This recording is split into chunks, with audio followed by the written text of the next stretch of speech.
Yo, j'espère que vous allez bien, c'est votre boy Galtienne. Alors aujourd'hui, une petite vidéo vite fait. On va parler de deux sujets importants. Je suis essoufflé en fait. J'étais en train de faire un peu de sport. Je suis mort.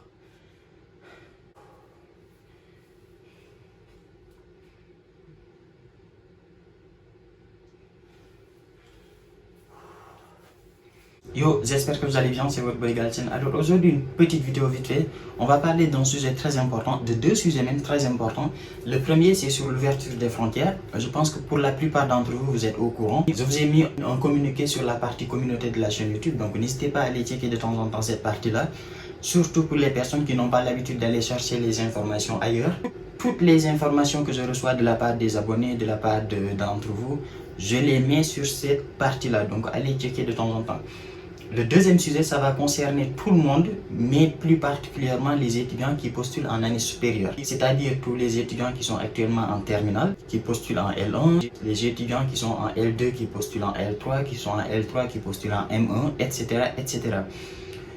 Je pense que cette année, c'est un peu compliqué pour vous, je ne vais pas vous mentir, mais je pense également que c'est tout à fait possible pour vous.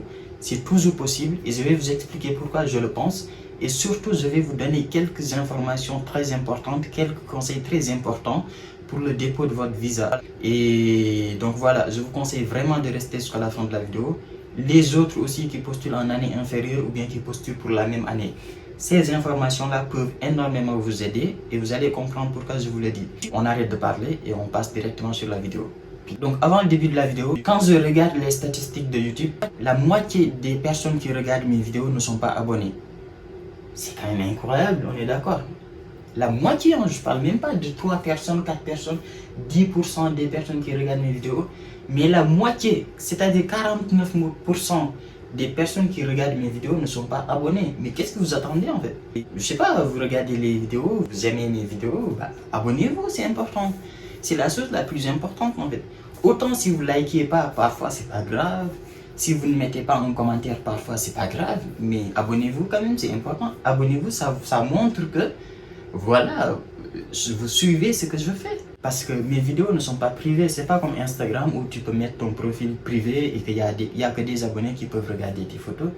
Sur YouTube, tu n'as même pas de compte, tu peux regarder des vidéos comme tu veux, il n'y a pas de souci. Donc n'hésitez pas à vous abonner, c'est le bouton rouge qui est juste en bas. Venez me rejoindre sur Instagram, c'est là où je mets parfois des photos, où je réponds à toutes vos questions. Et c'est là aussi où il y a quoi aussi?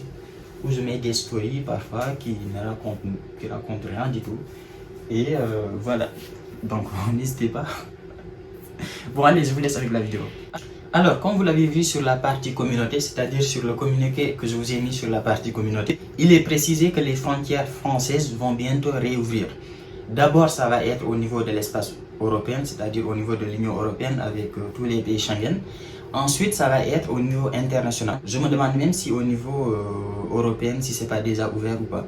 Parce que c'était vers le 6 juin, si je ne me trompe pas. Mais bon, bref, nous, ce qui nous intéresse, c'est la partie internationale. C'est-à-dire les étudiants qui viennent de l'Afrique, qui viennent de l'Asie, qui viennent de l'Haïti, qui viennent de partout dans le monde. Donc, pour vous, il est marqué que ça va réouvrir à partir du 1er juillet.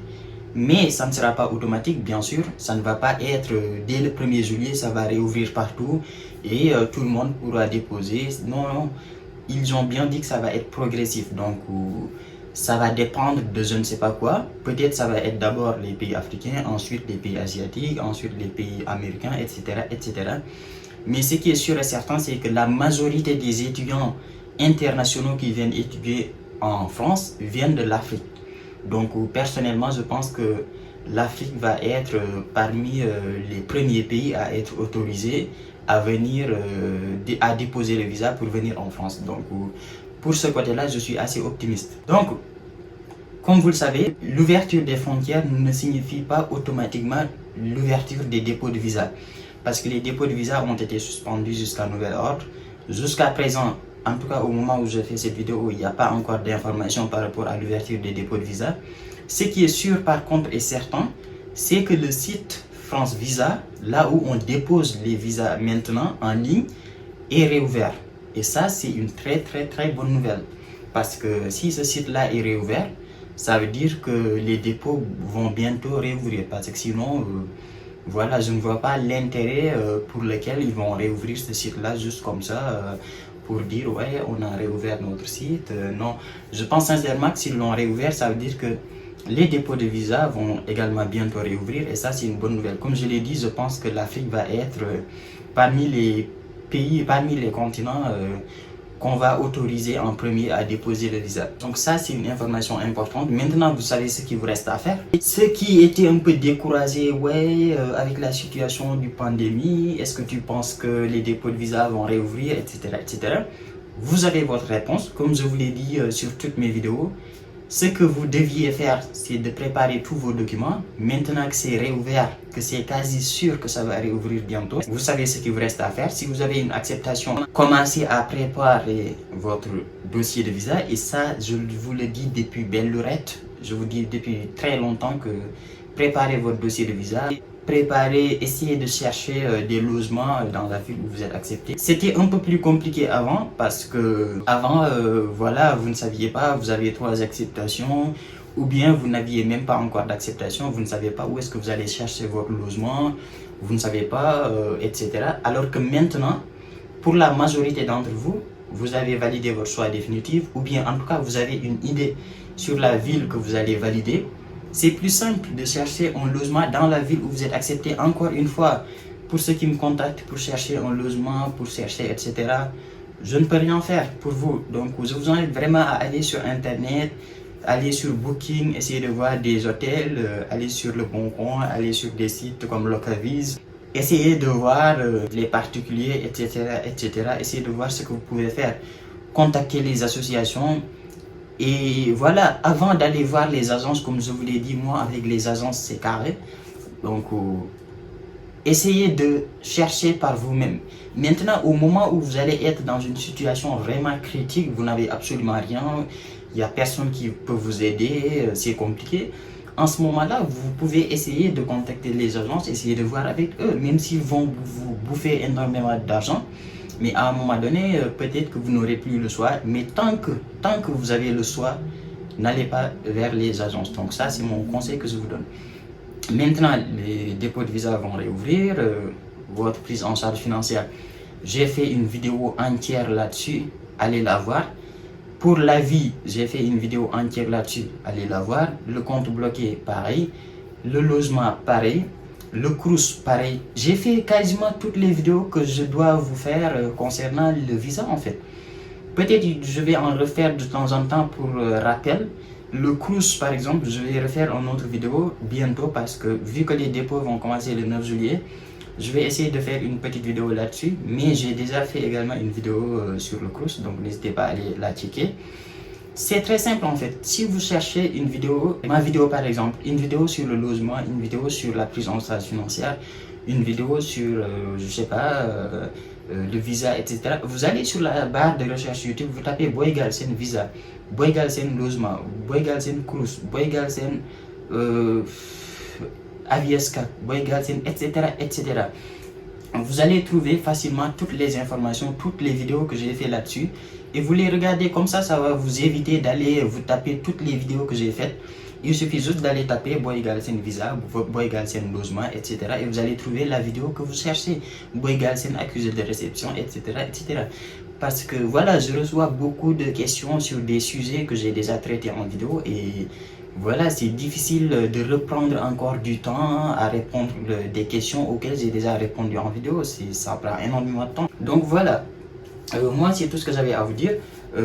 N'hésitez pas à aller pour les pièces à fournir. N'hésitez pas à aller sur le site de France Visa.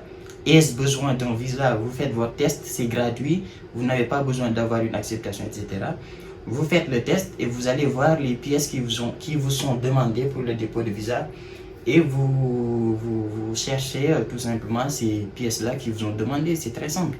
Donc n'hésitez pas à faire ça. Maintenant, on va parler du deuxième sujet, c'est-à-dire tous les étudiants qui sont actuellement en terminale, qui sont actuellement en L2, en L3, qui postulent en année supérieure.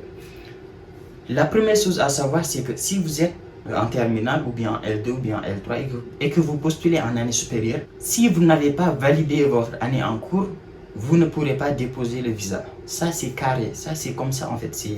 C'est comme ça. Vous n'allez pas venir en France alors que vous n'avez pas le baccalauréat, vous n'allez pas vous inscrire en L1. C'est pas possible. On ne va pas vous laisser déposer du visa. Donc ça, c'est pas possible. Maintenant, tout dépend de la date qui est fixée par votre pays.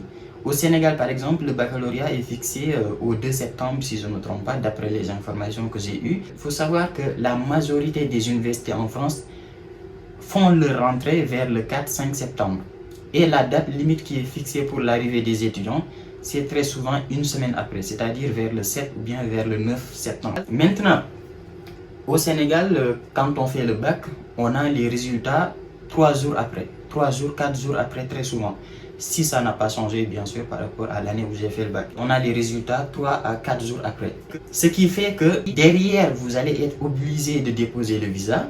Et après le dépôt de visa avec la réponse de l'ambassade, ça peut prendre jusqu'à 2-3 semaines. Ce que je vous conseille à faire, c'est qu'il y a ce qu'on appelle une attestation dérogatoire.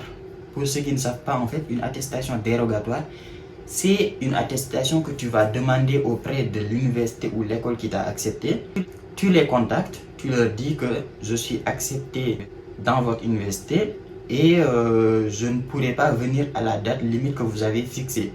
Maintenant, je voudrais avoir une attestation dérogatoire pour le dépôt de mon visa. Parce qu'il faut savoir que l'ambassade vous demande, si je ne me trompe pas, 2 semaines entre le dépôt de votre visa et la rentrée. Minimum 2 semaines si je ne me trompe pas. Allez vérifier, mais c'est minimum 2 semaines si je ne me trompe pas.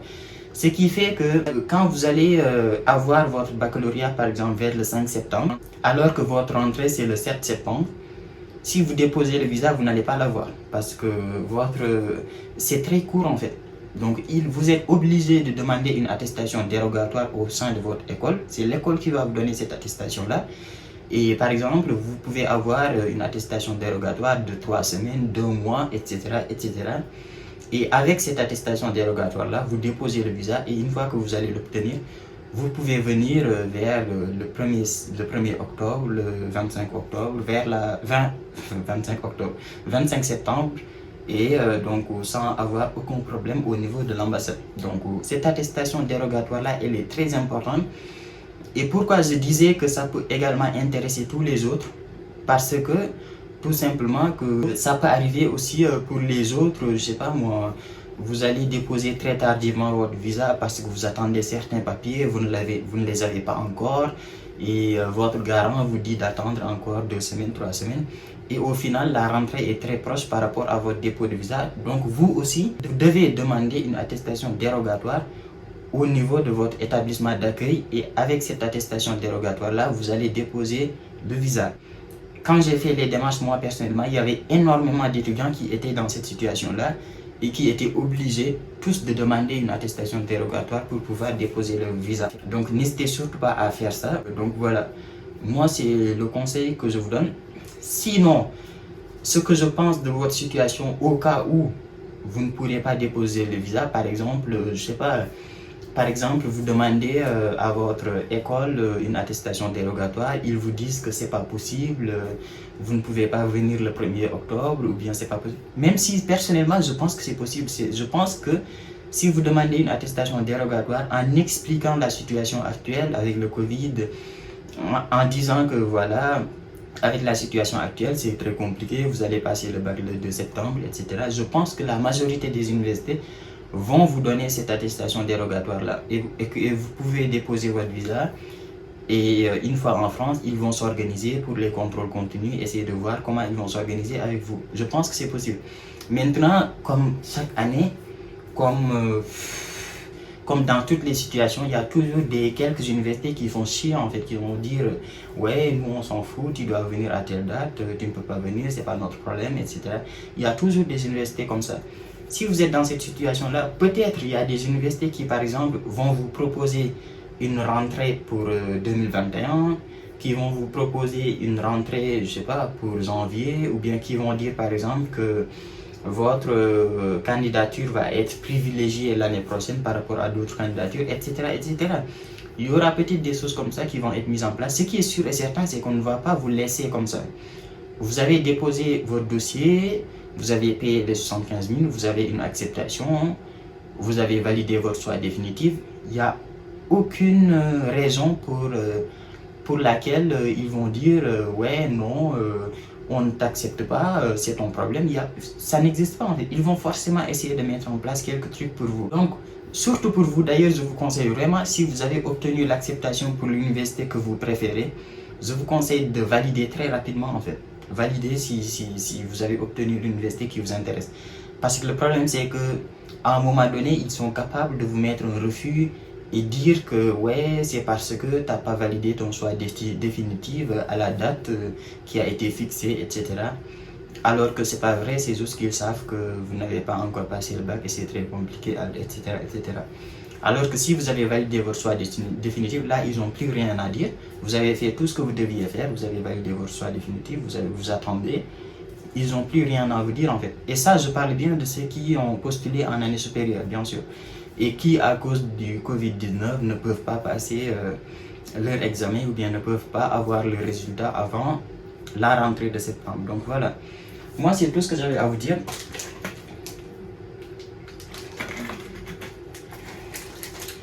C'est tout ce que j'avais à vous dire.